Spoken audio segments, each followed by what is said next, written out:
Livro dos Mártires, de John Foxe, capítulo 1, A perseguição aos primeiros cristãos. Cristo Nosso Senhor, no Evangelho de Mateus, ao ouvir a confissão de Simão Pedro, que antes de todos os outros, abertamente o reconheceu como sendo o Filho de Deus e pelo fato de perceber a mão secreta de seu Pai, chamou-o, numa alusão ao nome dele, de pedra sobre a qual ele construiria a sua igreja tão forte que as portas do inferno não prevaleceriam contra ela. Nessas palavras, há 3 pontos dignos de nota. Primeiro, que Cristo teria uma igreja neste mundo. Segundo, que essa igreja seria fortemente combatida, não apenas pelo mundo, mas também pelas forças e poderes supremos de todo o inferno. E terceiro, mas essa igreja, apesar de todo o esforço do demônio e de toda a sua malícia, continuaria. A profecia de Cristo nós a vemos admiravelmente realizada, de tal modo que todo o percurso da igreja até os dias de hoje pode parecer simplesmente a sua concretização. Primeiro, nem é preciso dizer que Cristo estabeleceu uma igreja. Segundo, que exércitos de príncipes, reis, monarcas, governadores e com toda a força e astúcia voltaram-se contra essa igreja. E terceiro, como essa igreja, apesar de tudo isso, sempre resistiu e preservou o que é seu. As tormentas e tempestades por ela superadas formam um quadro admirável a fim de apresentar esses fatos de modo mais evidente. Eu preparei este livro de história com o objetivo de, primeiro, pôr em evidência as maravilhosas obras de Deus da sua igreja para a sua glória. E segundo, para que mediante a continuação dos anais da igreja publicados de tempos em tempos, mais conhecimento e experiência possam deles resultar em proveito do leitor e da edificação da fé cristã. No início da pregação de Cristo e da chegada do Evangelho, quem, senão os fariseus e escribas daquele povo que detinha a sua lei, deveria tê-lo reconhecido e recebido? No entanto, quem o perseguiu e rejeitou mais do que justamente eles? Qual foi a consequência? Eles, recusando Cristo como seu rei e escolhendo serem súditos de César pelo próprio César, foram com o tempo destruídos. O mesmo exemplo do irado castigo de Deus deve ser igualmente visto nos próprios romanos, pois quando Tibério César, ao tomar conhecimento por cartas de Pôncio Pilatos dos feitos de Cristo, nos seus milagres, ressurreição e ascensão ao céu, e de como ele foi recebido como Deus por muitos, tendendo o próprio imperador para essa crença, aconselhou-se ele sobre o caso com todo o Senado de Roma e propôs que Cristo fosse adorado como Deus. Os senadores, não concordando com a proposta, recusaram-na porque, contrariando a lei dos romanos, ele foi consagrado, disseram eles, como Deus antes que o Senado de Roma o tivesse aprovado por decreto. Assim, os vaidosos senadores, satisfeitos sob o reinado do imperador e não satisfeitos sob o manso rei de glória, Filho de Deus, foram atormentados e apanhados em armadilhas pela sua injustiça, pela sua injusta recusa, exatamente no modo que eles escolheram, pois como preferiram o imperador e rejeitaram Cristo, assim a justa missão de Deus atiçou contra eles os seus imperadores, de tal sorte que os próprios senadores foram quase todos destruídos e toda a cidade foi afligida do modo mais horrível que pelo espaço de quase 300 anos. Em primeiro lugar, o mesmo Tibério, que durante grande parte do seu reinado foi um príncipe discreto e tolerável, tornou-se depois um tirano severo e cruel, que não favoreceu nem mesmo a própria mãe, nem poupou os seus sobrinhos e os príncipes da sua idade, que eram seus conselheiros pessoais, preservando a vida de apenas 2 ou 3 de 20 que eram. Seutônio relata que Tibério era tão duro por natureza, tão tirano, que num único dia ele registrou o nome de 20 pessoas que deveriam ser conduzidas ao local da execução durante o seu reinado. Por justo castigo de Deus, Pilatos, sob o qual Cristo fora crucificado, foi preso e enviado para Roma, deposto, depois banido da cidade para Vienne, em Dauphiné, onde acabou se matando. Agripa, o velho, também foi atirado na prisão por Tibério, mas em seguida foi-lhe restituída a liberdade. Depois da morte de Tibério, sucederam-se Calígula, Cláudio Nero e Domício Nero. Esses três foram igualmente flagelos do Senado e do povo de Roma. O primeiro ordenou que ele mesmo fosse adorado como Deus, que se erigissem templos em seu nome. Costumava sentar-se no templo entre os deuses, exigindo que imagens dele fossem expostas em todos os templos, inclusive no de Jerusalém. Tal fato causou grande confusão entre os judeus e então a abominação na desolação de que se fala no Evangelho começou a se estabelecer no lugar santo. A crueldade do seu caráter, ou então o seu descontentamento com os romanos, foi tal que ele desejava que todo o povo de Roma tivesse apenas um pescoço, para que ele, a seu bel prazer, pudesse destruí-lo coletivamente. Por esse mesmo Calígula, Herodes Antipas, que assassinou João Batista e condenou Cristo, foi condenado ao exílio perpétuo, onde morreu miseravelmente. Também Caifás, que com malícia interrogou Cristo, foi na mesma época removido da sala do sumo sacerdote, e Jonatas tomou o seu lugar.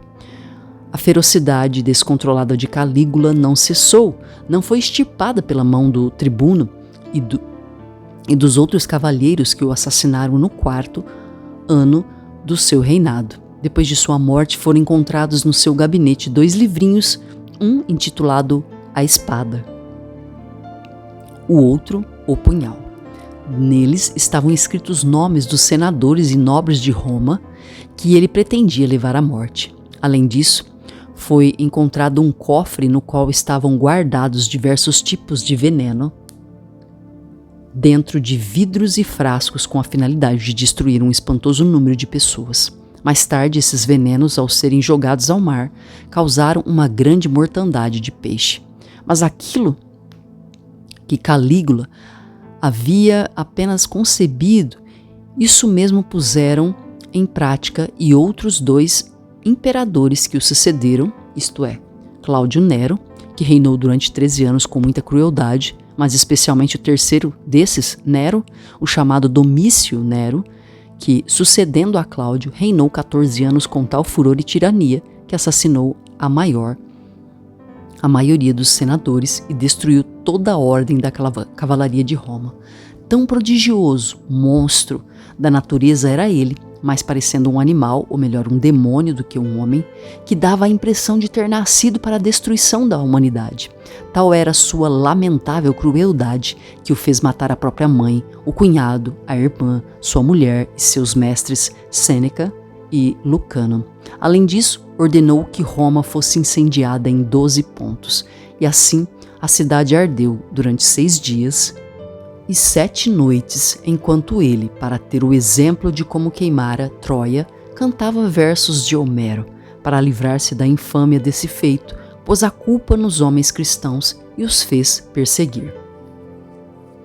E assim continuou esse lastimoso imperador até que finalmente o Senado, proclamando o inimigo público dos seres humanos, o condenou a ser arrastado pela cidade e depois flagelado até a morte. Temendo essa punição, ele, escapando das mãos dos seus inimigos, fugiu no meio da noite para uma herdade de um de seus servos no interior, onde foi forçado a matar-se, queixando-se de que não lhe sobrara nenhum amigo e nenhum inimigo disposto a fazer aquilo por ele. Os judeus, no ano 70, cerca de 40 anos depois da paixão de Cristo, foram destruídos por Tito e por seu pai Vespasiano, que sucedeu Nero no império. Um total de 1.100.000, sem contar aqueles que Vespasiano matou a subjugar a região da Galileia. 17.000 foram vendidos e enviados para o Egito e outra província com vice-escravos. 2.000 Tito trouxe consigo para a celebração do seu triunfo. Destes muitos ele entregou para que fossem devorados por animais selvagens, os restantes foram assassinados de outras formas cruéis ao extremo. Como apresentei a justiça de Deus para com esses perseguidores romanos, assim exponho agora as suas perseguições realizadas contra o povo e os servos de Cristo dentro do espaço de 13 anos. Essas perseguições são geralmente consideradas 10 no total, além das primeiras que foram provocadas pelos judeus em Jerusalém e outros lugares contra os apóstolos. Depois do martírio de Estevão, quem padeceu em seguida foi Tiago, o santo apóstolo de Cristo e irmão de João. Quando esse Tiago, diz Clemente, foi trazido para o banco dos réus, quem o trouxe e foi a causa da sua aflição, vendo que ele seria condenado e sofreria a morte, sentiu-se tão comovido em seu coração e consciência que, a caminho da execução, confessou que ele também era cristão. E assim foram conduzidos juntos. Durante o caminho pediu a Tiago que perdoasse o que ele fizera. Depois de ponderar o caso por um instante consigo mesmo, Tiago voltou-se para ele e disse: "Que a paz seja contigo, irmão." Beijou-o. Os dois foram decapitados juntos em 36 depois de Cristo. Tomé pregou os pártios, medos e persas e também aos carmânios, hircânios, báctrios e mágios. Padeceu em Calâmina, uma cidade da Índia, sendo morto por uma flechada. Simão, irmão de Judas e de Tiago, o jovem, que eram filhos de Maria Clopas e de Alfeu, foi bispo de Jerusalém depois de Tiago e foi crucificado numa cidade do Egito, no tempo do imperador Trajano. Simão, o apóstolo, chamado Cananeu e Zelotes, pregou na Mauritânia, na África e na Bretanha. Ele também foi crucificado.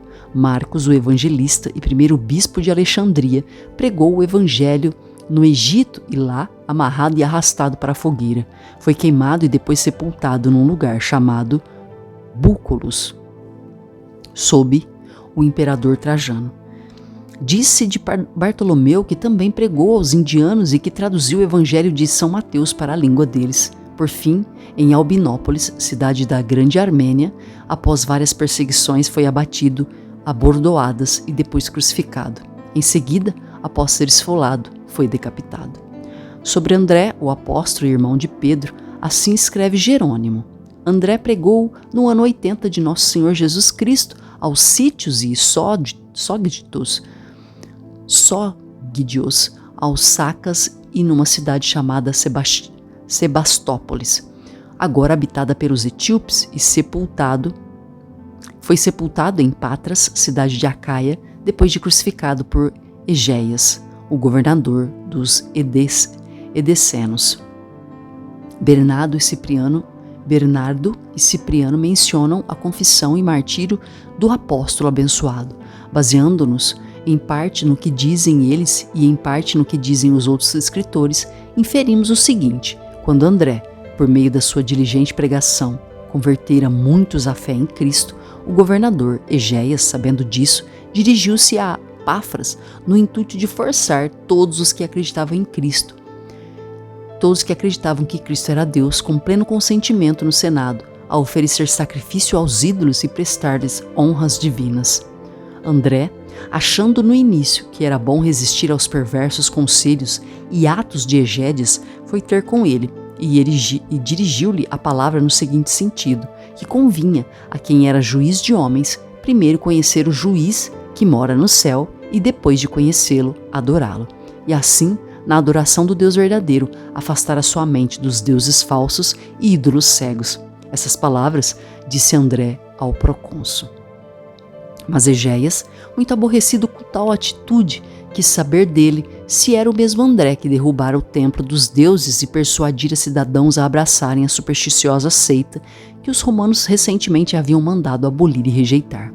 André afirmou com franqueza que os príncipes dos romanos não entendiam a verdade e que o Filho de Deus, vindo do céu para este mundo, por amor dos homens, havia ensinado e mostrado como aqueles ídolos que eles tanto honravam como deuses, além de não serem deuses, eram crudelíssimos demônios, inimigos da humanidade, que ensinavam ao povo apenas aquilo que ofende a Deus. E Deus, sendo ofendido, afasta-se e não lhes dá atenção.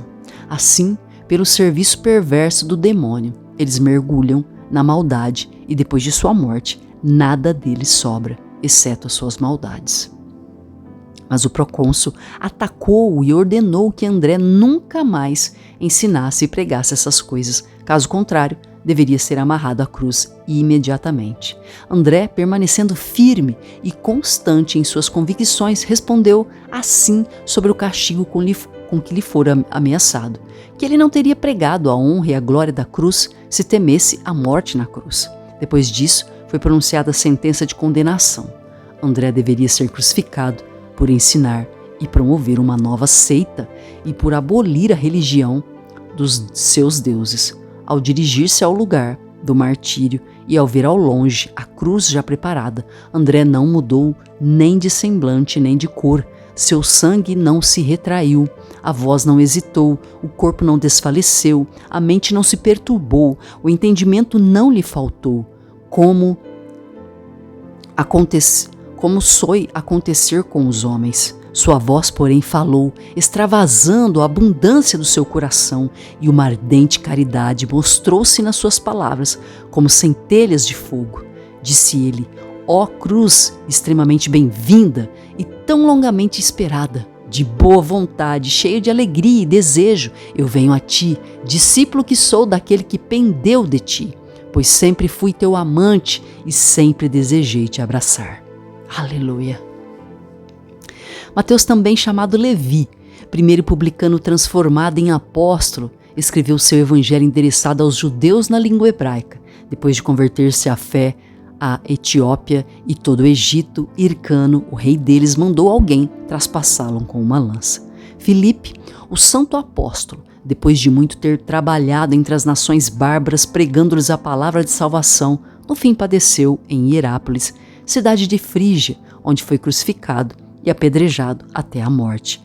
Lá mesmo foi sepultado juntamente com suas filhas.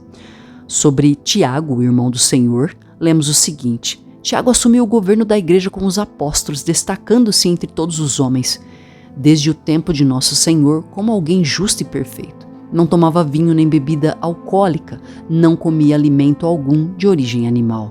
A navalha nunca lhe tocou a cabeça. A ele somente era permitido entrar no recinto sagrado do templo, pois não se vestia com roupas de lã, mas apenas de linho. Costumava entrar a sós e lá, caindo de joelhos, pedia perdão para o povo. Assim, pelo fato de se ajoelhar com tanta frequência para adorar a Deus e implorar perdão para o povo, seus joelhos perderam o sentido do tato e ficaram entorpecidos e ásperos como os de um camelo.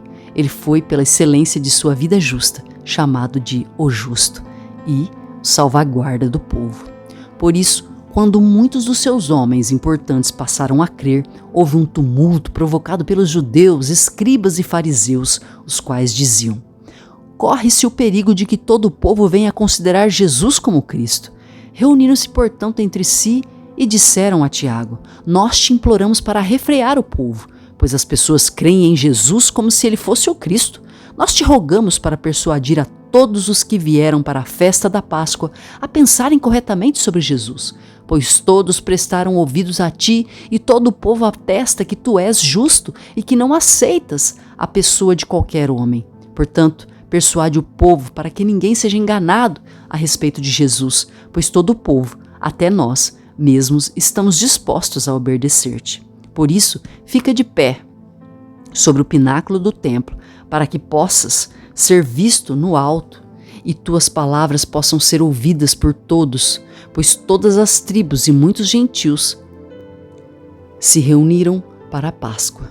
E assim, os preferidos escribas e fariseus puseram Tiago sobre as ameias do templo e, dirigindo-se a ele, gritavam: tu, homem justo, a quem todos nós devemos obedecer, este povo está se perdendo, seguindo Jesus que foi crucificado. E ele, em voz alta, respondeu: por que me perguntais sobre Jesus, o Filho do Homem? Ele está sentado à mão direita do Altíssimo e virá sobre as nuvens do céu. Ouvindo isso, muitos se persuadiram e glorificavam a Deus pelo testemunho de Tiago, dizendo: Hosana aos filhos de Deus, ao Filho de Deus. Então os escribas e fariseus diziam uns aos outros: agimos mal ao provocar esse testemunho de Jesus. Vamos subir até ele e atirá-lo lá para baixo, para que outros, tomados de medo, venham a negar a fé. E puseram-se a gritar, dizendo: Ei, cuidado! Esse homem também foi seduzido! Por isso subiram ao pináculo do templo, a fim de atirá-lo do alto. Todavia, ele não morreu com a queda, mas virando-se, pôs-se de joelho, dizendo: Ó Senhor Deus, Pai, eu te suplico para perdoá-los, porque não sabem o que fazem. E eles disseram uns aos outros: Vamos apedrejar Tiago, o homem justo, e o conduziram para castigá-lo com pedras. Mas enquanto o apedrejavam, um sacerdote lhes disse: Parem, que estáis fazendo? O homem justo orou por vós. E um dos circunstantes, um pisoador, apanhou um instrumento que se usava para bater e apertar o pano, e com ele golpeou o homem justo na cabeça. E assim terminou seu testemunho. Sepultaram-o naquele mesmo lugar. Ele foi uma verdadeira testemunha de Cristo para os judeus e os gentios. Tratemos agora das perseguições movidas pelos romanos contra os cristãos na era primitiva da igreja, pelo espaço de 300 anos. Nesse período, causa admiração ver escritos os números incríveis de cristãos inocentes que foram torturados e mortos. Embora a natureza dos castigos fosse variada, a atitude constante de todos esses mártires sempre foi a mesma. Além disso, apesar da intensidade dos numerosos e variados suplícios e também da igual crueldade dos algozes, tão elevado foi o número desses persistentes santos torturados que, como diz Jerônimo, não há dia durante o ano inteiro ao qual não se possa atribuir o número de 5.000 mártires, com exceção apenas do primeiro dia de janeiro. A primeira das 10 perseguições foi desencadeada por Nero por volta do ano 64 do Senhor. A tirânica fúria desse imperador foi cruel contra os cristãos, a ponto de, conforme registra Eusébio, encher as cidades de cadáveres humanos, mostrando velhos jazendo ao lado de jovens e corpos de mulheres abandonados nus no meio da rua, sem respeito algum por seu sexo. Muitos houve entre os cristãos daqueles dias que, vendo as obscenas abominações e a intolerável crueldade de Nero, julgaram que ele era o anticristo. Nessa perseguição, entre muitos outros santos, o abençoado apóstolo Pedro foi condenado à morte e, segundo alguns relatos escritos, foi crucificado em Roma. Muito embora alguns outros, não sem motivo, duvidem disso. Hegesipo diz que Nero procurava fatos contra Pedro para condená-lo à morte. Quando o povo percebeu isso, rogaram a Pedro com muita insistência para que ele fugisse da cidade. Pedro, no fim, foi persuadido pelos inoportunos pedidos e preparou-se para a fuga. Porém, ao chegar ao portão da cidade, viu o Senhor Jesus Cristo vindo ao seu encontro, a quem Pedro, adorando, disse: Senhor, para onde vais tu? Ao que ele respondeu dizendo: Estou voltando para ser crucificado. Assim Pedro, percebendo que com essas palavras o Senhor se referia ao martírio do qual ele estava fugindo, voltou para a cidade. Jerônimo diz que ele foi crucificado com a cabeça para baixo e os pés para o alto, a pedido dele mesmo, porque era, disse ele, indigno de ser crucificado do mesmo modo e jeito como fora o Senhor. Paulo, o apóstolo que antes se chamava Saulo, depois da sua grande luta e trabalhos indizíveis na promoção do evangelho, padeceu também durante essa primeira perseguição de Nero. Abdias declara que, para sua execução, Nero enviou 2 de seus escudeiros, Ferega, o Partêmio, para lhe comunicar a notícia de sua morte. Eles, quando chegaram e o viram ensinando ao povo, pediram-lhe que orasse por eles a fim de que pudessem vir a crer. Paulo lhes disse que em breve eles passariam a crer, e seriam batizados sob o seu sepulcro. Depois disso, os soldados se aproximaram e o conduziram para fora da cidade, até o lugar da execução, onde ele, após fazer as suas orações, entregou o pescoço à espada. A primeira perseguição cerrou durante o reinado de Vespasiano, que permitiu algum descanso aos pobres cristãos. Depois dele, logo veio a segunda perseguição desencadeada pelo imperador Domiciano, irmão de Tito, agindo no início de forma branda e moderada. Ele, em seguida, cometeu um ultraje tão grande em seu suportável orgulho que ordenou a adoração de si mesmo como Deus e mandou em sua honra imagens de ouro e prata, que em sua honra imagens de ouro e prata fossem erigidas no Capitólio. Nessa perseguição, João, o apóstolo evangelista, foi exilado por Domiciano para a ilha de Patmos. Depois que o imperador morreu, assassinado, e o Senado revogou as suas leis, João foi posto em liberdade e no ano 97 veio para Éfeso, onde permaneceu até o reinado de Trajano. Ali dirigiu as igrejas da Ásia e escreveu o seu evangelho. E assim viveu ele até o ano 68, depois da paixão do Nosso Senhor, quando a sua idade era de aproximadamente 100 anos. Clemente de Alexandria acrescenta uma certa história relativa ao santo apóstolo, que merece ser lembrada por aqueles que têm prazer nas coisas honestas e proveitosas. A história é a seguinte: quando João voltou para Éfeso, precedente da ilha de Patmos, solicitaram-lhe que visitasse os lugares nas redondezas. Quando ao fazê-lo, chegara a uma certa cidade e havia confortado os irmãos, viu um jovem de corpo robusto, belo semblante e espírito ardente. Fixando sério o recém-indicado bispo, disse João: eu, da maneira mais solene, entrego este homem em tuas mãos, aqui na presença de Cristo e da igreja. Quando o bispo havia recebido de João essa responsabilidade e havia prometido agir com fidelidade e diligência em relação a ela, João novamente dirigiu a palavra e lhe confiou a responsabilidade, como antes fizera. Feito isso, João voltou para Éfeso. O bispo, recebendo o jovem, entregue aos seus cuidados, trouxe-o para casa, cuidou dele, alimentou-o e finalmente o batizou. Depois disso, ele gradativamente relaxou a sua atenção e vigilância sobre o jovem, confiando que já lhe dera as melhores salvaguardas possíveis ao marcá-lo como selo do Senhor. O jovem tinha então mais liberdade e aconteceu que alguns dos seus velhos amigos e conhecidos, que eram ociosos, dissolutos e endurecidos na maldade, passaram a fazer-lhe companhia. Inicialmente o convidaram para suntuosos e libertinos banquetes, depois o convenceram a sair com eles pela noite para furtar e roubar. Em seguida, eles o tentaram cometer os maiores males e maldade. Assim, com o tempo veio o costume e pouco a pouco o jovem se tornou mais habilidoso e, sendo muito inteligente e de intrépida coragem, como um cavalo bravio ou indomado, abandonando o caminho reto e correndo solto e sem peias, foi levado de cabeça para as profundezas da desordem e do ultraje. E assim, esquecendo-se por completo da salutar doutrina da salvação que antes aprendera a ponto de rejeitá-la, foi tão longe no caminho da perdição que para ele avançar muito mais não era motivo de ansiedade. Desse modo, juntando-se a um bando de companheiros e colegas ladrões, ele assumiu o papel de cabeça e capitão entre os colegas na perpetração de todos os tipos de assassinos e felonias.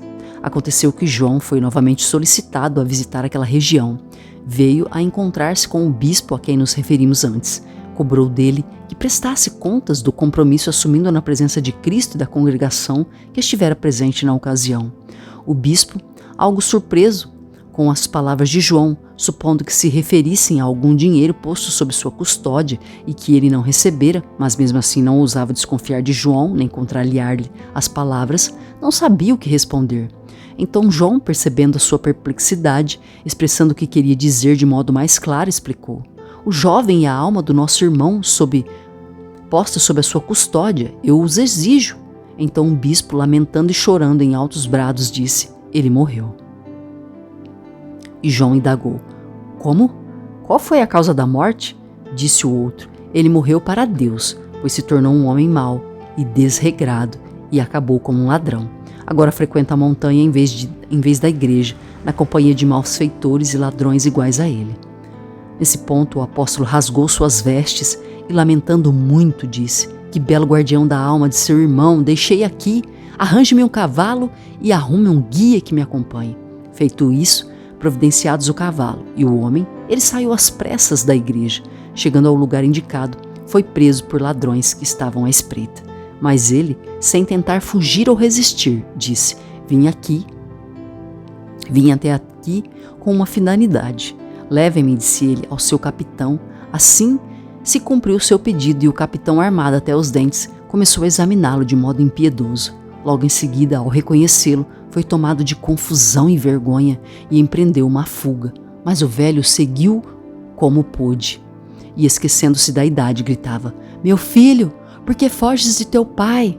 Um homem armado, fugindo de um homem despojado, um jovem fugindo de um velho. Tem piedade de mim, meu filho, e não tenhas medo, pois ainda resta esperança de tua salvação.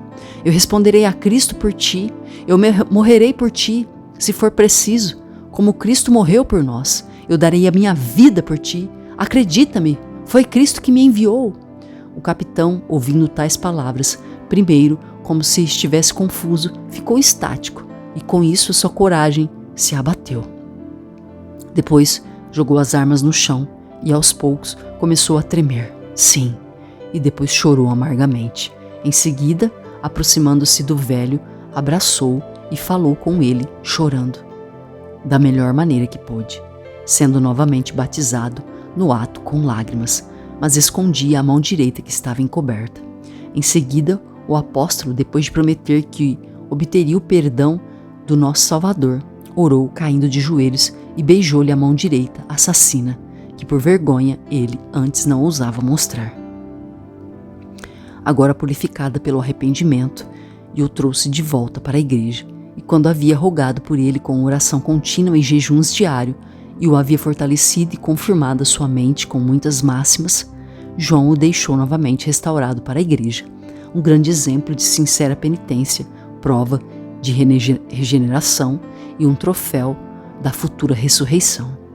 As causas de tanta perseguição aos cristãos por parte dos imperadores romanos foram principalmente estas: o medo e o ódio. Primeiro, o medo porque os imperadores e o senado, por ignorância cega, desconhecendo a natureza do reino de Cristo, temiam e desconfiavam que ele pudesse subverter seu império. Por isso, buscaram todos os meios possíveis, como a morte e todos os tipos de tortura, para extirpar totalmente o nome e a memória dos cristãos. Em segundo lugar, o ódio, em parte porque este mundo, por sua própria condição natural, sempre odiou e tratou com maldade o povo de Deus, desde o seu princípio. Em parte porque os cristãos, tendo uma boa natureza e uma religião contrárias às dos imperadores, servindo apenas ao Deus vivo e verdadeiro, desprezavam os seus falsos deuses, falavam contra as adorações idólatras e muitas vezes detiveram o poder de Satanás, que agia nos seus ídolos. Por isso, Satanás, o príncipe deste mundo, instigou os príncipes romanos e os idólatras cegos a nutrir contra eles um ódio e despeito a cada vez maiores. Qualquer desgraça que acometesse a cidade ou as províncias de Roma, fosse carestia, peste e terremoto, guerras, assombros, desequilíbrios do tempo, ou fosse qualquer outro mal possível, tudo era imputado aos cristãos. Os tiranos e órgãos de Satanás não se contentavam apenas com a morte para tirar-lhes a vida. O tipo de morte eram tão diversificados quanto terríveis. Tudo que a crueldade da invenção do homem pudessem conceber para castigar o corpo humano era posto em prática contra os cristãos. Açoites e flagelos, estiramentos, dilacerações, apedrejamentos, lâminas de ferros em brasa, aplicadas aos seus corpos, profundas masmorras, rodas de tortura, estrangulamentos nas prisões, os dentes de animais selvagens, grelhas, patíbulos e forcas, os arremessos sobre os chifres de touros. Além disso, quando eram mortos por esses meios, os seus corpos eram amontoados e junto a eles deixavam cães para guardá-los, a fim de que ninguém pudesse vir dar-lhes sepultura, e súplica nenhuma conseguisse que eles fossem entregues para serem sepultados. E contudo, apesar de todas essas contínuas perseguições e castigos horríveis, a igreja crescia a cada dia, profundamente enraizada na doutrina dos apóstolos e dos homens apostólicos e abundantemente regada pelo sangue de santos. Na terceira perseguição, Plínio II, homem erudito e famoso, tomado de compaixão diante do lamentável massacre de cristãos, escreveu ao imperador Trajano, atestando que muitos milhares eram diariamente mortos sem que nenhum deles fizesse coisa alguma que fosse contrária às leis romanas e merecesse perseguição. Todo o relato de seu crime ou erro, como se queira denominar, consistia apenas nisto. Eles tinham o hábito de reunir-se num determinado dia antes do amanhecer, e juntos repetiam uma forma estabelecida de oração, dirigida a Cristo como Deus, e de assumir a obrigação, não realmente de cometer maldades, mas pelo contrário, de nunca cometer furtos, roubos ou adultério, nunca desmentir a palavra dada, nunca defraudar ninguém. Depois disso, habitualmente, se dispersavam e voltavam a reunir-se para partilhar de uma leve refeição em comum. Na terceira perseguição, padeceu o abençoado Marte Inácio, que é lembrado com notória reverência entre muitos. Inácio foi escolhido para o bispado de Antioquia, sucedendo imediatamente a Pedro. Dizem alguns que ele, tendo sido enviado à Síria para Roma por confessar a fé em Cristo, foi atirado às feras selvagens para ser devorado. Dele também se diz que quando passou pela Ásia, estando sob a mais rigorosa custódia de seus guardas, ele fortaleceu e confirmou as igrejas por todas as cidades ao longo do caminho, tanto com suas exortações como por sua pregação da palavra de Deus. Assim, ao chegar a Esmirna, escreveu à igreja de Roma, exortando os cristãos a não lançar mão de meios algum a fim de livrá-lo do martírio, evitando de privá-lo daquilo que ele mais almejava e esperava. Agora começo a ser um discípulo. Não me interesso por nada do que é visível ou invisível, para que possa apenas conquistar a Cristo. Que sobrevenham a fogueira e a cruz, que venham as feras selvagens, que venham a quebra de ossos e a dilaceração dos membros, que venham a trituração do corpo inteiro, que assim seja. Quero apenas conquistar a Cristo Jesus, e mesmo quando ele foi condenado a ser atirado às feras, tão ardente era seu desejo que, ao ouvir o rugido dos leões, disse: Eu sou o trigo de Cristo, serei triturado pelos dentes de animais selvagens, para poder ser considerado pão puro. Depois da morte do discreto e brando príncipe Antonino Pio, veio seu filho Marco Aurélio, por volta do ano 161 de Nosso Senhor. Homem de natureza mais dura e severa, embora fosse digno de louvor, tanto pelo estudo da filosofia quanto pelo governo civil, contudo, foi rígido e feroz com os cristãos. Por ele foi desencadeada a quarta perseguição, durante o reinado de Marco Aurélio. Um grande número dos que professavam a fé em Cristo sofreu crudelíssimos tormentos e castigos. Entre eles estava Policarpo, o digno bispo de Esmirna. Sobre o seu fim e martírio, julguei que seria útil legar para a história aquilo que Eusébio declara ter sido extraído de uma certa carta escrita pelos membros da sua própria igreja de Policarpo para todos os irmãos espalhados pelo mundo. 3 dias antes de ser preso, enquanto estava orando à noite, ele adormeceu e viu num sonho seu travesseiro incendiar-se e logo consumir-se no fogo. Acordando em seguida, imediatamente, relatou a visão aos circunstantes e profetizou que ele seria queimado vivo por amor de Cristo. Quando as pessoas que andavam à sua procura fecharam-lhe o cerco, ele foi induzido por amor dos irmãos a retirar-se para outra aldeia. Para lá, porém, logo foram os perseguidores em seu encalço, e tendo apanhado 2 rapazes que moravam na vizinhança, açoitaram um deles até que este o conduziu ao retiro de Policarpo.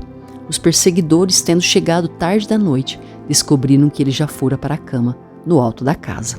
Dali, se quisesse, ele poderia ter fugido para o interior de outra casa, mas recusou-se, dizendo: Seja feita a vontade do Senhor.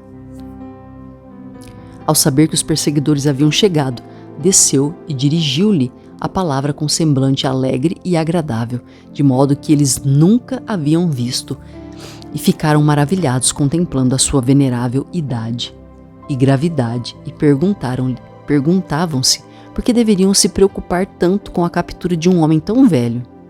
Ele imediatamente ordenou que uma mesa fosse posta e exortou-os a comer com apetite e pediu que lhe concedessem 1 hora para orar, sem ser molestado. Tão repleto estava ele da graça de Deus que os circunstantes ficaram assombrados ao ouvir-lhe as orações. e muito lamentaram que um homem tão venerável e piedoso devesse ser levado à morte. Depois de terminar as orações, nas quais fez menção de todas as pessoas com quem entrara em contato na vida, pequenas e grandes, nobres e comuns, de toda a Igreja Católica, disseminada pelo mundo, chegada a hora de partir, eles o puseram sobre um jumento e o trouxeram para a cidade. Lá, Policarpo encontrou-se com o Irenarca Herodes e seu pai Nicetes, que, fazendo-o subir para a sua carruagem, puseram-se a exortá-lo, dizendo: que mal há em dizer Senhor César e em oferecer sacrifícios e assim salvar a própria vida? De início ele ficou em silêncio, porém, ao ser forçado a falar, disse: não agirei de acordo com seus conselhos. Quando perceberam que ele não se deixava convencer, dirigiram-lhe palavras grosseiras e logo o empurraram para fora da carruagem, de modo que ao descer lhe machucou a canela.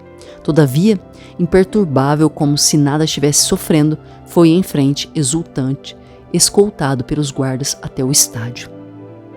Lá, em meio a um ruído tão forte que poucos conseguiam ouvir alguma coisa, uma voz veio do céu dizendo: sê forte, Policarpo, e comporta-te como um homem.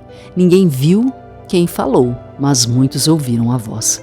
Quando ele foi trazido ao tribunal, houve grande tumulto no instante em que a multidão percebeu que Policarpo estava preso.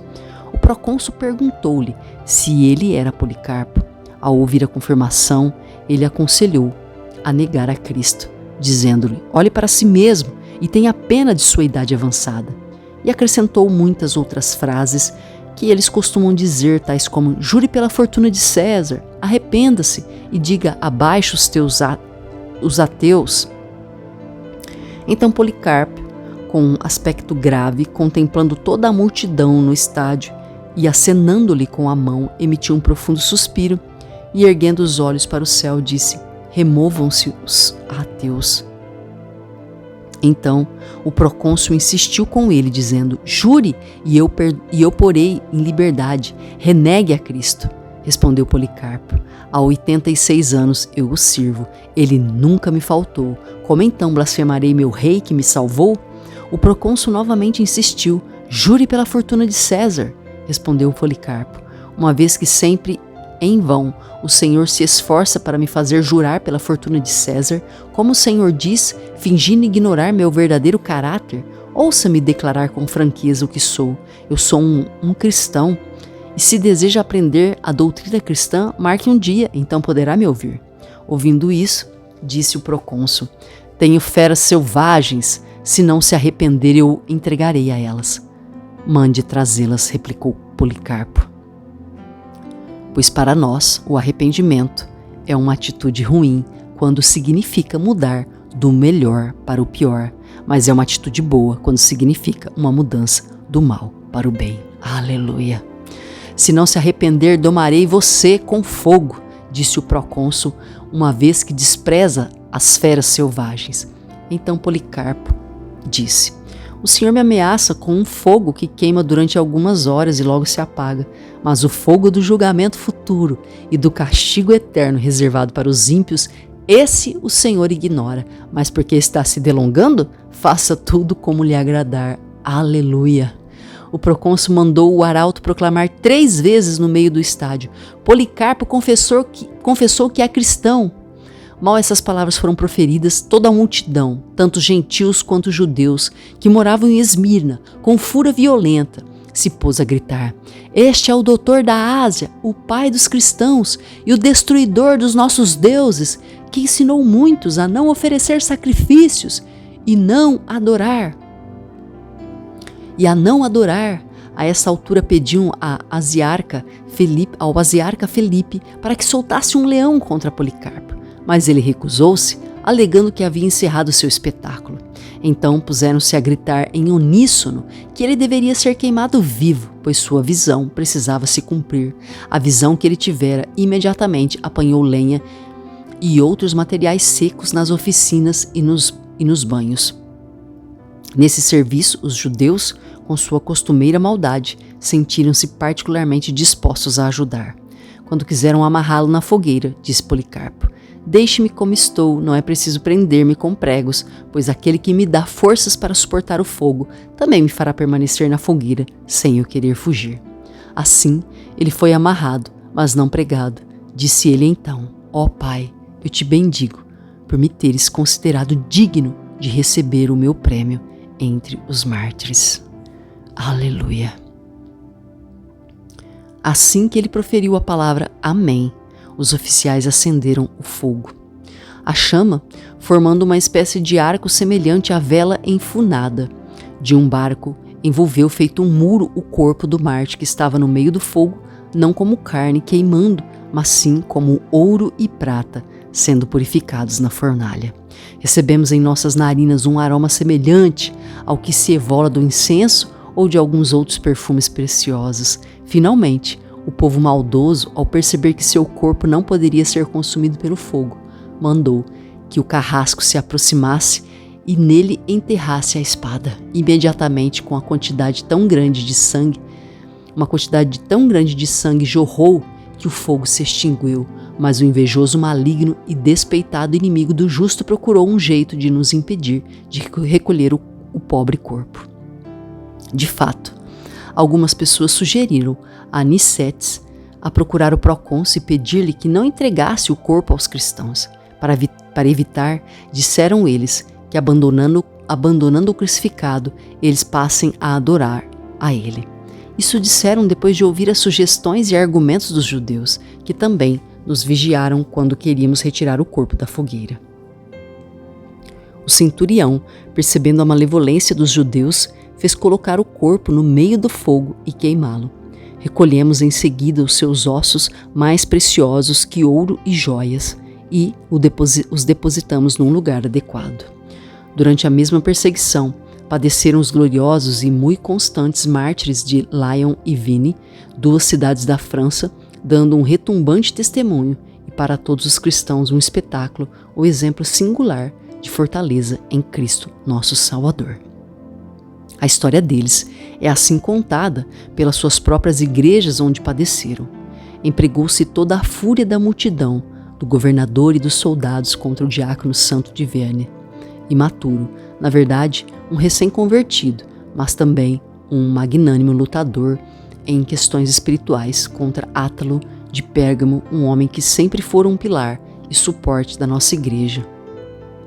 E, finalmente, contra Blandina, na qual Cristo mostrou que aquilo que parece feio e desprezível entre os homens é muito honroso aos olhos de Deus. Graças ao amor ao seu nome demonstrado com verdadeira energia e não com simulações afetadas e alardeadas, pois embora no nosso grupo todos temessem e entre os demais a sua patroa neste mundo, ela própria, um integrante do nobre exército de mártires, tivesse muito medo de que ela não fosse capaz de testemunhar uma boa confissão dada à fraqueza do seu corpo, Blandina revestiu-se de tamanha força que os seus torturadores, revezando-se da manhã até a noite, sentiram-se realmente extenuados e confessaram-se vencidos e exauridos com todo o seu aparato de torturas. Estavam abismados ao vê-la ainda respirando quando seu corpo jazia dilacerado e aberto. Abençoada mulher recuperou novo vigor no ato da confissão e provou uma evidente anulação de todas as dores ao dizer: sou cristã e entre nós não se comete nenhum mal. Santo suportou de modo sobre-humano as mais bárbaras humilhações. Os ímpios esperavam extorquir dele algo injurioso contra o Evangelho mediante o prolongado e a intensidade dos seus sofrimentos, mas ele resistiu com tal firmeza que não lhes revelou o seu nome, nem o da nação ou estado, e não permitiu que soubessem se era um homem livre ou um escravo. A cada pergunta respondia: eu sou cristão. Isso confessou repetidas vezes. Era para ele seu nome, país, família, tudo. Os fiéis avançavam com passo firme enquanto iam sendo conduzidos ao suplício. seus semblantes brilhavam com muita graça e glória. Os grilhões eram seus mais belos ornamentos. Eles mesmos pareciam noivas enfeitadas em suas belas vestes, respirando a fragrância de Cristo. Eram submetidos à morte de várias maneiras, ou, em outras palavras, teciam uma grinalda de flores e perfumes diversos e a apresentavam ao Pai. Maturo, Santo, Blandina e Átalo foram atirados como alimento às feras selvagens no anfiteatro, servindo de espetáculo grosseiro para os desumanos gentios. Foram expostos a todas as barbaridades que a multidão ensandecia, exigia aos gritos, sobretudo a cadeia de ferro incandescente sobre o qual os seus corpos foram assados, emitindo um cheiro repugnante. Após permanecerem vivos por um longo tempo nessa condição, acabaram aos poucos expirando. Blandina, pendurada num poste, foi exposta como alimento aos animais selvagens. Pôde ser vista suspensa na forma de uma cruz, entretida numa súplica ardente. A visão inspirou seus colegas de combate com muito entusiasmo. Com os próprios olhos corporais contemplavam a pessoa de sua irmã, a figura daquele que por eles foi crucificado. Nenhuma das feras naquela ocasião a tocou. Ela foi retirada do poste e jogada novamente na masmorra, por mais fraca e desprezível que pudesse parecer. Todavia, quando vestida de Cristo, o poderoso e invencível campeão, ela venceu o inimigo numa série de batalhas e foi coroada com a imortalidade. Aleluia! Átalo também foi exigido com veemência pela multidão por ser entre nós uma pessoa de muita fama. Avançou com toda a boa disposição e serenidade de uma boa consciência. Cristão experiente, estava sempre pronto e atuante para dar testemunho da verdade. Foi conduzido ao redor do anfiteatro, enquanto uma tabuleta era carregada diante dele com a inscrição: "Este é Átalo, o cristão". A fúria do povo o teria despachado de imediato, mas o governador, entendendo que se tratava de um romano que poderia invocar o privilégio da sua cidadania, escreveu ao imperador e guardou instruções. César expediu ordens para que os confessores de Cristo fossem levados à morte. Os cidadãos romanos tinham o privilégio de morrer por degolação. Os demais seriam expostos às feras selvagens. Nessa ocasião, o nosso Redentor foi enaltecido na pessoa daqueles que haviam apostatado. Eles foram interrogados à parte, como pessoas que logo seriam dispensadas. Mas, para a surpresa dos gentios, confessaram a Cristo e foram se somar à lista dos mártires. A abençoada Blandina foi executada depois de todos os outros. Qual mãe generosa que havia exortado seus filhos a quem na frente enviara vitoriosos ao rei, recapitulando toda a série de torturas, apressou-se a aprová-las, ela mesma jubilosa e triunfante em seu êxito, como se fosse alguém convidado a um banquete nupcial e não alguém a ser exposto às feras. Depois de ter suportado os açoites e a dilaceração das feras e a cadeira de ferro, ela foi presa numa rede e atirada a um touro. Depois de ser jogada para o alto por algum tempo pelo animal, mostrando-se muito superior aos seus ferimentos pela influência da esperança, pela visão consciente dos objetos de sua fé e pela associação com Cristo, ela finalmente entregou seu espírito. Vejamos agora a história daquele extremamente constante e corajoso mártir de Cristo, São Lourenço, cujas palavras e obras merecem permanecer frescas e verdes nos corações cristãos como as folhas de um verdejante loureiro. Esta corça sedenta, ansiando pela água da vida, desejoso de conquistá-la, passando pela porta estreita da dura morte, quando em certa ocasião viu o seu vigilante pastor Sisto, bispo de Roma, sendo conduzido por perigosos tiranos como um cordeiro indefeso para a sua morte, gritou, expondo sua voz e um coração invencível, dizendo: "Ó querido Pai, para onde estás indo sem a companhia do teu filho? Que crime cometi, que ofendeu a tua paternidade? Acaso mostrei-me desnaturado? Verifica agora, doce pai, se tu escolheste um ministro fiel ou não. Negas-lhe a consanguinidade? Essas palavras proferiu Lourenço entre lágrimas, não para que seu mestre sofresse, mas porque talvez não lhe fosse dado provar do cálice da morte, que ele ardentemente queria beber. Sisto então formulou a seguinte resposta para seu filho: não estou te abandonando, meu filho. Eu te garanto que uma batalha mais dura te resta. Sou um velho frágil e debilitado, por isso corro uma prova mais leve e fácil. Mas tu és vigoroso e jovem, e com mais vigor, sim, com mais glória, triunfarás sobre este tirano. O tempo se aproxima, para de lamentar. Daqui a 3 dias me seguirás. Porque desejas participar comigo da minha paixão? Eu deixo para ti toda a minha herança. Aproximemo-nos na fogueira do Marte Lourenço, para que os nossos corações nela se aqueçam. O impiedoso tirano, entendendo que ele não era apenas um ministro dos sacramentos, mas também um distribuidor das riquezas da igreja, prometeu a si mesmo uma dupla recompensa com a apreensão de uma única alma. Primeiro, com o ancinho da avareza, juntaria para si próprio o tesouro dos cristãos pobres. Depois, com o cruel garfo da tirania, de tal forma os arremessaria para o alto e os confundiria até deixá-los cansados da sua profissão. Com o rosto enfurecido e semblante cruel, o lobo voraz indagou onde Lourenço havia guardado as posses da igreja.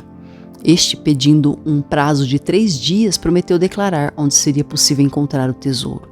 Nesse ínterim, fez reunir um bom número de cristãos pobres. Assim, quando chegou o dia da sua resposta, o perseguidor terminantemente exigiu que cumprisse o prometido. Então o corajoso Lourenço, estendendo os braços sobre os pobres, disse: estes são o precioso tesouro da igreja, aleluia! Estes são de fato o tesouro nos quais a fé em Cristo reina, nos quais Jesus Cristo tem a sua mansão. Que joias mais preciosas por ter Cristo do que aqueles em quem ele prometeu habitar? Pois assim está escrito: tive fome e me destes de comer, tive sede e me destes de beber, era forasteiros e me hospedastes. E novamente está escrito: vede, o que vós fizestes ao menor destes pequeninos, foi a mim que o fizestes. Que riqueza maior pode ter Cristo, nosso Mestre, do que as pessoas pobres nas quais ele gosta de ser visto? Língua nenhuma saberia expressar a fúria e loucura do coração do tirano. Ele bufou, estrilou, mugiu e tugiu como alguém que perdeu o juízo. Os olhos se encandeceram como fogo, a boca espumava como a de um javali, mostrava os dentes feito um cachorro. Podia-se dizer que já não era um homem racional, mas sim um leão a rugir. Acendam a fogueira, gritou ele.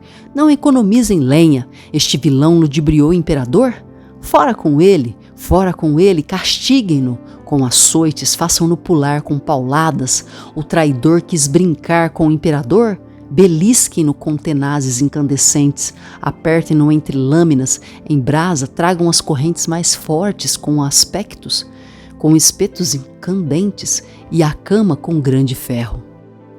Ponha-na sobre o fogo, amarrem o rebel de mãos e pés. Quando a cama estiver em brasa, joguem-no em cima dela, que seja assado, grelhado, virado e atirado para o alto. Que cada um de nós, ó carrascos, cumpra o seu papel sob pena da nossa grande irritação. Mal a ordem fora dada e já era plenamente cumprida. Depois de muitos tratamentos cruéis, o manso cordeiro foi deitado, não digo sobre a sua cama de ferro incandescente, mas sim sobre um macio leito de plumas. Tão poderosamente operou Deus no seu Marte, tão milagrosamente temperou o seu elemento, o fogo, que Lourenço não se deitou sobre uma cama de dor que mata, mas sobre um colchão que reconforta. Albano foi o primeiro mártir da Inglaterra a padecer a morte pelo nome de Cristo. Foi no tempo de Diocleciano e Maximiano. Os imperadores haviam expedido suas cartas, decretando que os cristãos fossem perseguidos com todo rigor. Albano, que na época era um fiel, recebeu em sua casa um certo clérigo que estava fugindo das mãos dos perseguidores. Depois de vê-lo sem cessar, dia e noite, perseverante em sua vigília e oração, de repente, pela grande misericórdia de Deus, Albano passou a imitar-lhe o exemplo de fé e de vida virtuosa. Depois disso, pouco a pouco, sendo ele instruído em salutar exortação do clérigo e abandonando a cegueira da idolatria, acabou por tornar-se um perfeito cristão. E depois que o clérigo ficou na sua casa por um certo tempo, informaram ao malvado príncipe que esse bom homem e confessor de Cristo, que ainda não fora condenado à morte, estava hospedado na casa de Albano ou muito próximo dela. Ao saber disso, o príncipe imediatamente incumbiu os soldados de fazerem a investigação mais cuidadosa possível da questão. Assim que eles chegaram à casa, Albano, vestindo-se com a indumentária do seu hóspede e mestre, entregou-se no lugar dele aos soldados, que o amarraram e trouxeram imediatamente ao juiz. Aconteceu que na hora em que trouxeram Albano, o juiz foi encontrado junto aos altares oferecendo sacrifício aos demônios. Assim que o viu, ele de imediato foi tomado de muita raiva por ter Albano ousado, de livre e espontânea vontade, pôr a vida em risco, entregando-se aos soldados como prisioneiro para proteger o hóspede a quem dera abrigo. Por isso, mandou que o trouxessem e o pusessem diante das imagens dos demônios a quem estava adorando, dizendo: pelo fato de teres preferido esconder e ocultar um rebelde, entrega-lo nas mãos dos oficiais, a fim de que ele, na qualidade de desrespeitador dos nossos deuses, fosse castigado pela sua blasfêmia, hás de receber o mesmo castigo que ele receberia se eu perceber em ti o mínimo sinal de revolta contra a nossa forma de adoração, se eu perceber em ti o mínimo sinal de revolta contra a nossa forma de adoração.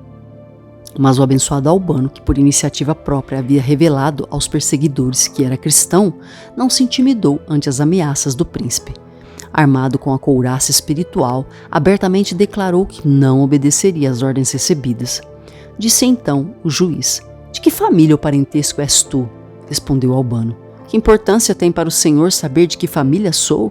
Se quiser ouvir a verdade sobre a minha religião, quero informá-lo de que sou cristão e a essa vocação me dedico plenamente. Disse então o juiz: gostaria de saber o teu nome e trata de dizê-lo sem mais delongas. Respondeu Albano: meus pais me deram o nome de Albano e eu adoro o Deus vivo e verdadeiro, Criador de todo este mundo. Disse então o juiz, cheio de raiva: se quiseres desfrutar a felicidade de uma vida longa, oferece sacrifício aos deuses já neste momento. Replicou Albano: estes sacrifícios que o Senhor oferece aos demônios não lhes servem de nada e não realizam os desejos e orações dos que apresentam as súplicas. O juiz, ao ouvir essas palavras, ficou zangado ao extremo e ordenou que os algozes açoitassem o santo confessor de Deus, tentando derrotar com chibatadas a constância do seu coração, contra a qual ele nada conseguira com palavras. Albano foi cruelmente castigado, mas tudo suportou com paciência, ou melhor, até com alegria, pelo amor do Senhor. Depois, quando o juiz se deu conta de que com torturas ele não seria dobrado, nem demovido da religião cristã, ordenou que fosse decapitado. Deixemos agora a Inglaterra para voltar a outros países onde a perseguição graçava com maior veemência. O impiedoso Galério, com o seu grande prefeito, Asclepíades, invadiu a cidade de Antioquia no intuito de, pela força das armas, fazer todos os cristãos renunciar radicalmente à sua pura religião. Naquele dia, os cristãos encontravam-se reunidos e um certo romano foi correndo anunciar-lhes que os lobos estavam por perto, querendo devorar o rebanho cristão. Mas não tenham medo, disse ele, nem deixe que esse iminente perigoso os perturbe. Meus irmãos, não os perturbe, meus irmãos. Aconteceu então que, pela grande graça de Deus, atuando em romano, velhos e matronas, pais e mães, mancebos e donzelas, mostraram todos a mesma vontade e decisão, estando mais do que dispostos a derramar o próprio sangue em defesa da fé, que professavam. Chegou ao prefeito a notícia de que um pelotão de soldados armado não conseguira arrancar o báculo da fé das mãos da congregação de cristãos, e tudo porque Romano os instigou com tal veemência que eles não hesitaram em oferecer a própria garganta, desejando morrer gloriosamente pelo nome de Cristo. Encontrem o rebelde, disse o prefeito, tragam-no à minha presença para que ele responda por toda a seita. Ele foi apreendido e amarrado como uma ovelha conduzida ao matadouro. Foi apresentado ao imperador e, fixando-o com um semblante irado, disse: Como? És tu o autor da revolta? És tu a causa de tantos perderem a própria vida? Juro pelos deuses que tu has de pagar caro por isso. Primeiro, da tua carne sofrerás as dores para as quais animaste o coração dos teus colegas. Respondeu Romano: A tua sentença, ó prefeito, eu a recebo com alegria. Não me recuso a ser sacrificado pelos meus irmãos, por mais cruéis que sejam os meios que tu possas inventar. No que se refere ao fato de que os teus soldados foram repelidos pela congregação cristã, isso apenas aconteceu porque era inadmissível que idólatras adoradores de demônios entrassem na casa de Deus e poluíssem o lugar da verdadeira adoração. Então, Asclepíades, absolutamente furioso com essa intrépida resposta, ordenou que Albano fosse amarrado com os braços presos ao corpo e depois eviscerado. Os próprios carrascos, que tinham um coração mais piedoso do que o do prefeito, intercederam. Não pode ser, senhor. Este homem é de uma família nobre. É ilegal submeter um nobre à morte tão ignóbil, respondeu o prefeito. Que seja então flagelado com açoites com pontas de chumbo. Em vez de lágrimas, suspiros e gemidos, ouviu-se a voz de Albano cantando salmos durante todo o tempo da flagelação, pedindo aos algozes que não o poupassem pela sua nobreza. Aleluia!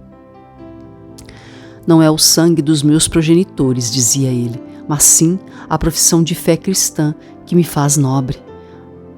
As salutares palavras do Marte era como óleo para o fogo da fúria do prefeito. Quanto mais o Marte falava, mais enlouquecido ele ficava, a ponto de ordenar que as ilhargas do Marte fossem perfuradas a faca até aparecer o branco dos ossos. Quando Romano pela segunda vez pregou o Deus vivente, o Senhor Jesus Cristo, seu Filho bem-amado, e a vida eterna por meio da fé no seu sangue, Asclepíades ordenou aos carrascos que lhe esmurrassem a boca até que seus dentes fossem arrancados e sua pronúncia acabasse também afetada. A ordem foi cumprida, ele foi esmurrado, suas sobrancelhas foram rasgadas à unha e suas faces perfuradas à faca. A pele da barba foi pouco a pouco arrancada. Finalmente, seu belo rosto estava todo deformado.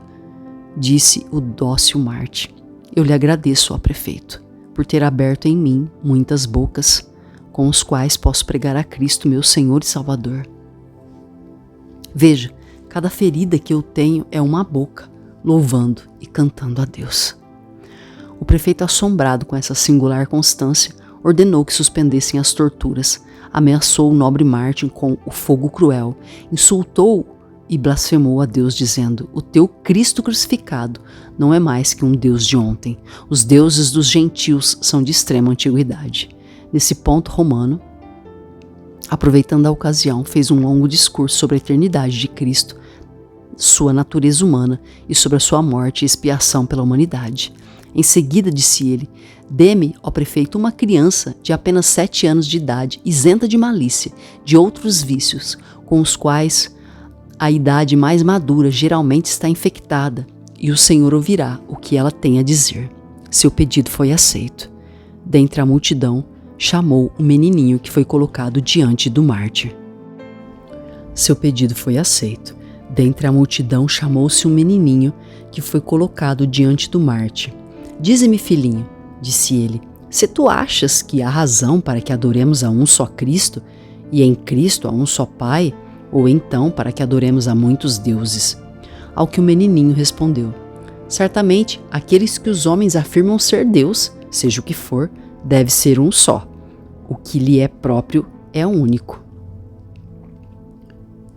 Porque Cristo é único. Cristo é necessariamente o verdadeiro Deus, pois nós, crianças, não podemos acreditar que existam muitos deuses.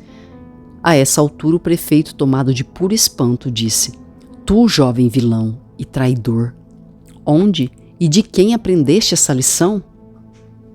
De minha mãe. Disse a criança: com o seu leite suguei a lição de que devo crer em Cristo. Chamou-se a mãe, e ela de bom grado se apresentou. O prefeito ordenou que a criança fosse pendurada e açoitada. Os condoídos espectadores desse ato impiedoso não conseguiram controlar as lágrimas. Apenas a mãe, exultante e feliz, a tudo assistia com as faces secas. Na verdade, ela repreendeu o doce filhinho por implorar um gole de água fria. Disse-lhe para ter sede da taça da qual outrora beberam os infantes de Belém. Deixando de lado o leite e as papinhas de suas mães, ela o encorajou a lembrar-se do pequeno Isaque, que, vendo a espada com a qual seria abatido e o altar sobre o qual seria queimado em sacrifício, de boa mente apresentou o tenro pescoço ao golpe da espada do seu pai. Enquanto era dado esse conselho, o sanguinário algoz arrancou o couro do alto da cabeça do menino, com o cabelo e tudo. Gritou então a mãe: Aguenta, filhinho! Logo tu verás aquele que te enfeitará a cabeça, nua, com uma coroa de glória eterna. A mãe consola a criança sente-se consolada. A mãe anima, o menininho sente-se animado e recebe os açoites com um sorriso no rosto. O prefeito, percebendo que a criança era invencível e sentindo-se derrotado, mandou o abençoado menininho para a fétida masmorra e deu ordens para que as torturas de Romano, principal autor dessas maldades, fossem repetidas e intensificadas. Assim, Romano foi trazido outra vez para novos açoites, devendo os castigos ser renovados e aplicados sobre as suas velhas feridas. O tirano já não aguentava mais. Era necessário apressar a sentença de morte. É penoso para ti, disse ele, continuar vivo por tanto tempo? Não tenhas dúvida de que uma flamejante fogueira será em breve preparada. Nela, tu e aquele menino, teu companheiro de rebelião, sereis consumidos e transformados em cinza. Romano e o menininho foram conduzidos para a execução. Ao chegarem ao local escolhido, os carrascos arrancaram o filho da sua mãe, que o tomara nos braços. A mãe, limitando-se a beijá-lo, entregou a criancinha. Adeus, disse ela. Adeus, meu doce filhinho.